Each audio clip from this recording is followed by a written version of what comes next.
All right, some of these mini assessments are more challenging than others. This is a challenging one, so let's see how you did here.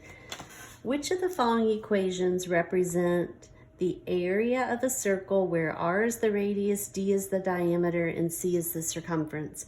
Well, let's keep in mind that the area of a circle is pi r squared. We know that to be true. I want you to notice that every single one of the remaining equations is area equals. So we know it has to be equivalent to pi r squared. We've not been given any other formula for a circle. So notice that this one has a d. Doesn't look the same as that at all, but let's test it out. So the area is equal to pi.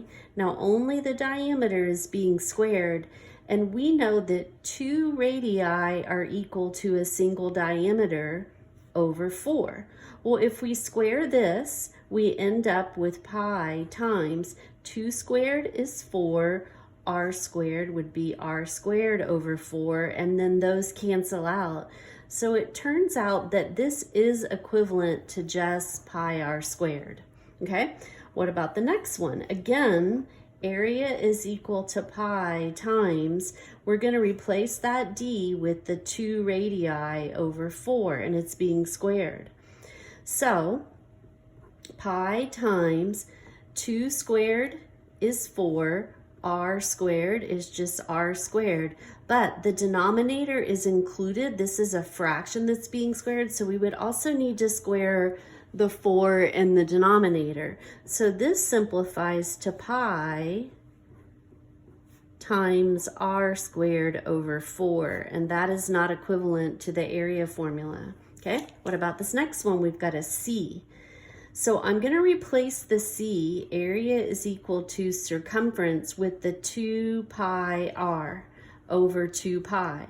Well, the 2 pi's would cancel out, and that just leaves us with r, and that's certainly not equivalent to the area formula of a circle. So let's try the next one. What about pi times the diameter squared? Well, I think we can safely rule this one out because we had exactly the same thing in the second one, but it was divided by 4, and it's dividing by 4 at the end that gets it to cancel. Otherwise, we would just have area equals pi times 4r squared. That's not equivalent. So what about this last one? We're going to take the circumference and square it and divide that by 4 pi. And the circumference is 2 pi r, okay? It's being squared. Remember our exponent laws? These are basically all to the first power. So it's going to become 2 to the second, pi to the second, and r to the second as we multiply through. Well, 2 to the second, 2 squared is 4. If we square pi, we get pi squared. If we square r, we get r squared over 4 pi. And then this can be simplified. The 4's are going to cancel. Pi is going to cancel with pi squared and leave me a pi up there. And what I have left is pi r squared. So this is in fact equivalent. That's more an exercise in algebra than it is geometry almost.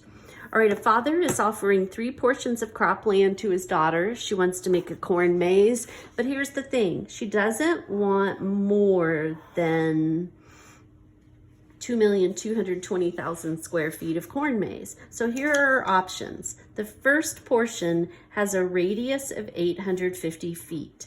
So A would equal pi times 850 squared. Well, if we square 850 and multiply times pi, we get 2,269,800. Area is approximately 2,269,801. That's too much. For whatever reason, she wants less than 2,220,000. The second portion has a diameter of 1,690 feet.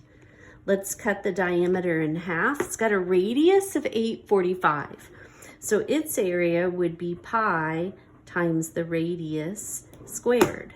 This radius is a little smaller than the one we just used, so this one might work. So we're going to square that 845 and multiply times pi. and we end up with 2,243,000, about 176. Still too big. So let's test the third portion. The third portion has a 5,280 feet circumference. All right, circumference is equal to 2 times pi times r. The circumference of this piece is 5,280. So we need to know what the radius is in order to find the area, so we're going to divide by 2 pi. This is the exact radius. Let's come over here and plug that into the pi r squared. The radius is 5,280 over 2 pi, and that's going to get squared and then multiplied times pi. All right, here we go. I'm going to start here first with this fraction. The 5,280 is being divided by the product of 2 times pi. That's what we get. Then that is squared, so I'm going to square it. And then that is going to be multiplied times this remaining pi.